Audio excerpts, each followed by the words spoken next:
Forced displacement of the type advocated, and which has already occurred within the Gaza Strip, is a breach of international humanitarian rights and is a war crime. Advocating the expulsion of people is also justly described as ethnic cleansing. Will the Minister set out that the UK rejects the President's remarks and those of the Israeli Prime Minister and Defence Minister? I thank my honourable friend for her statement. The context in which we approach this question is following 16 months of bloodshed and the deaths of almost 50,000 Palestinians and a welcome temporary ceasefire. So the remarks of the US President in conference with the Israeli PM that the US will take over the Gaza Strip to create a Riviera of the Middle East and 1.8 million Palestinians living in Gaza should live in other countries are reckless and dangerous. This has emboldened the Israeli Defence Minister Katz overnight to further propose the displacement of Palestinians from Gaza. These remarks are creating and generating fear and tension in the Palestinian population and across the Middle East, as evidenced by the statements of Egypt, Jordan, Saudi Arabia and others, and will cause concern and more determined demonstrations in the UK. The US President has also restored arms shipments, ended funding to UNRWA and withdrawn from the UN Human Rights Council.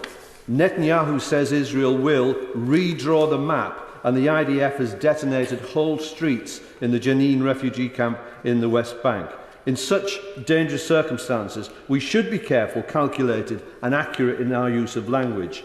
Forced displacement of the type advocated, and which has already occurred within the Gaza Strip, is a breach of international humanitarian rights and is a war crime. Advocating the expulsion of people is also justly described as ethnic cleansing and can only be achieved through yet further appalling violence. I acknowledge the government will wish to maintain a diplomatic relationship with the US as a long-standing friend, but it is the role of friends to be honest with each other, and the UK must use its influence.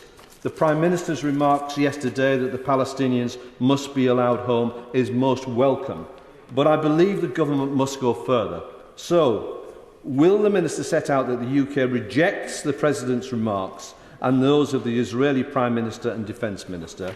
Will she confirm that the recognition of the Palestinian state is an urgent necessity in resolving this conflict? Will she confirm that the borders of that state are the 1967 borders set out in UN Security Council Resolution 242? And when will the UK government respond to the ICJ advisory opinion on the Israeli occupation of the occupied Palestinian territories? Thank you, Mr. Minister. Thank you, Mr. Speaker, and I'm grateful to my honourable friend for the many points that he has made. Of course, he is right to underline the appalling suffering that so many Gazans have experienced over recent months. Of course, we also recognise the suffering of the hostages and of their families as well. This has been a truly horrendous time for Gazans, for Palestinians, for Israelis, and we must see that ceasefire being held to not just phase 1, of course, but phase 2, phase 3, and ultimately a two-state solution.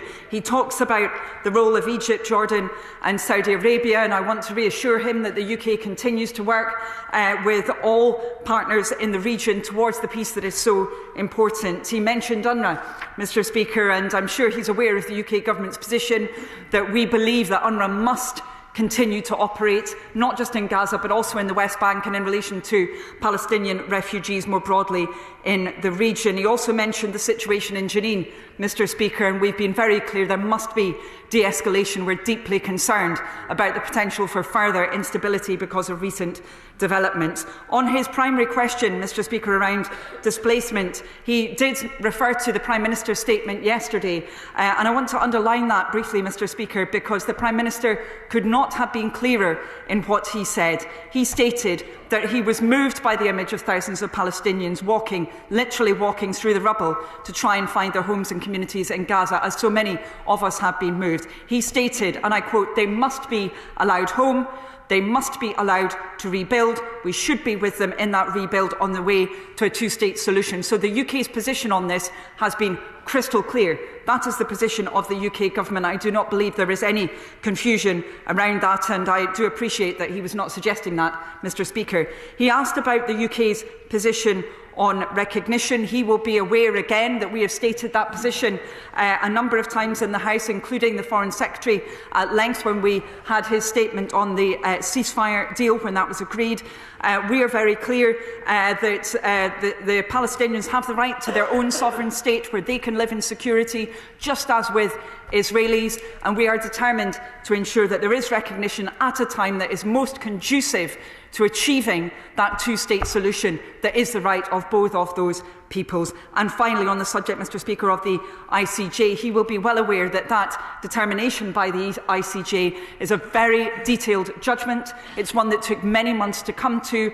As behoves such a detailed judgment, it's important the government considers it in detail. That is exactly what we are doing, and of course we will update colleagues as soon as we have come to a determination in relation to that. Thank you.